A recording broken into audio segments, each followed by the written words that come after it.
8 फेरों का 8वां वचन।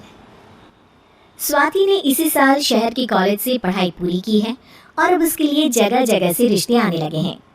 स्वाति से ज़्यादा उसके रिश्तेदारों को उसकी शादी की चिंता है, इसीलिए जो भी स्वाति के घर आता वो किसी नए लड़की की खबर जरूर ले आता।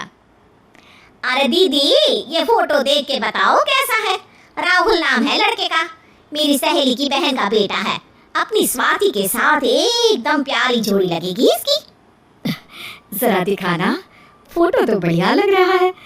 कोई गलत आदत वादत तो नहीं है ना इसे? और कमाता कितना है? अरे कोई गलत आदत नहीं है दीदी, आप कहो तो एक मीटिंग करवा देती हूँ, फिर सब कुछ फाइनल कर लेना। हाँ, ये सही कह रही हो तुम। संडे को स्वाति के पापा भी घर पे ही रहेंगे। बुआ फिर वहाँ से चली जाती है और रात को स्वाति की माँ उससे कहती है, स्वाति बेटा, आज कमला बुआ ने एक लड़के की फोटो दिखाई है। संडे को वो लोग मिलने आ रहे हैं, तैयार होना तुम बेटा। अरे मम्मी, आप कहाँ कमला बुआ के चक्कर में आ जाती हो? अभी इतनी जल्दी कोई शादी वादी नहीं करनी है मुझे। अरे बेटा, अच्छा लड़का है, बुआ जानती है उसे अच्छे से। हाँ स्वाति बेटा, एक बार मिल तो लो, बाद में देखेंगे आगे क्या करना है। वैसे तो कमला रिश्ता लाई है तो मना करने का तो कोई सवाल ही नहीं उठता। संडे की सुबह होती है और कमला बुआ राहुल और उसके मम्मी पापा को लेकर स्वाति के घर आती है। अरे आइए आइए भाभी, इसे अपना ही घर समझिए। इनसे मिलिए, ये मेरे भैया और ये मेरी भाभी है। नमस्ते भाभी जी, ये है हमारा लड़का राहुल, सरकारी नौकरी की तैयारी कर रहा है ये। वैसे आपकी बेटी कहाँ है? अरे स्वाति बेटा, बाहर आ जाओ। वैसे कितनी पढ़ाई की है स्वाति ने? जी, पोस्ट ग्रेजुएट है हमारी बेटी साइंस में। ये सब तो ठीक है, पर घर संभालना जानती है या नहीं? हमें कौन सी इससे नौकरी करवानी है? नौकरी तो मेरा बेटा करेगा ही। पर मैंने इतनी पढ़ाई की है और आप चाहती हैं कि मैं घर पर ही बैठी रहूं? अरे स्वाति बेटा, ये बड़ों की बात में तुम कहाँ बोल पड़ी? हम सब देख लेंगे क्या करना है क्या नहीं। हम तो इसी बात पर विश्वास करते हैं कि घर के लड़के घर में ही रहे तो ज्यादा अच्छा रहता है।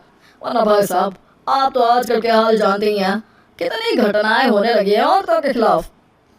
स्वाति बेटा, रसोई का काम तो पूरा जानती हो ना? शादी के बाद तुम्हें ही संभालना है वो सब। अरे बहुत अच्छा खाना बनाती है ये, आप सब लोग इसकी तारीफ करते नहीं थकेंगे। लो भाई, हो गई मीटिंग, अब शादी की तारीख फाइनल कर लेते हैं, क्यों भैया? भाई, हम तो पंडित जी से चर्चा करने के बाद ही तारीख फाइनल करेंगे। सालों से हम उनकी बातें मानते हुए आ रहे हैं। लड़के वाले और कमला बुआ की बातें सुनकर स्वाति एकदम नाराज हो जाती है और उसे लगने लगता है कि शादी के बाद उसे घर पर ही बैठना पड़ेगा। लेकिन घर वालों के आगे उसकी एक नहीं चलती और उसे शादी के लिए हाँ कहना पड़ता है। शादी का दिन आ जाता है और सब मंडप में जमा होते हैं। अब फेरों का समय हो गया है, अब कन्या अपने वर से 7 वचन मांगेगी। आप किसी धार्मिक आयोजन में जाएं तो मुझे भी ले जाएंगे। आप मेरे माता पिता का भी बराबरी से सम्मान करेंगे, हमेशा मेरा साथ निभाएंगे। आपको दोनों परिवार की जिम्मेदारियां बखूबी निभानी होगी। हर ज़रूरी बात में मेरी भी राय लेंगे। आप सभी गलत आदतों से दूर रहेंगे। आप मेरे अलावा किसी और औरत से कोई गलत संबंध नहीं बांधेंगे। ये 7 वचन पूरे हुए, वर क्या तुम्हें ये सारे वचन मंजूर है? जी हाँ पंडित जी, मैं सारे वचन अच्छी तरीके से निभाऊंगा।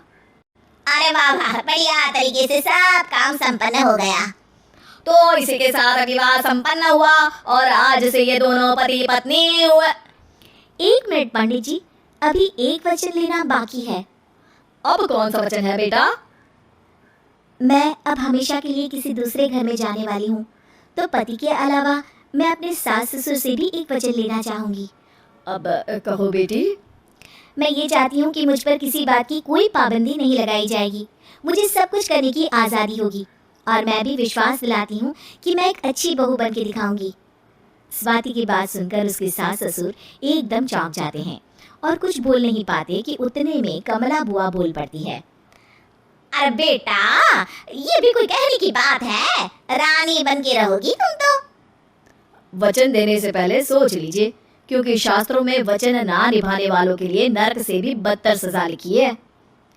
स्वाति की चालाकी से वहाँ मौजूद सब लोग प्रभावित हो जाते हैं और लोगों में बदनामी ना हो जाए, इस कारण स्वाति के सास ससुर को उसे वचन देना पड़ता है। और कैसी अपशकुन वाली बातें कर रहे हैं आप पंडित जी? हमें मंजूर है बेटा तुम्हारी शर्त। स्वाति अपनी समझदारी से अपनी बात अपने ससुराल वालों से मनवा लेती है और खुशी खुशी राहुल से शादी कर लेती है। अब से हर शादी में मैं खुद 8 वचन दिलवाऊंगा। ओम मंगलम मंगलम मंगलम।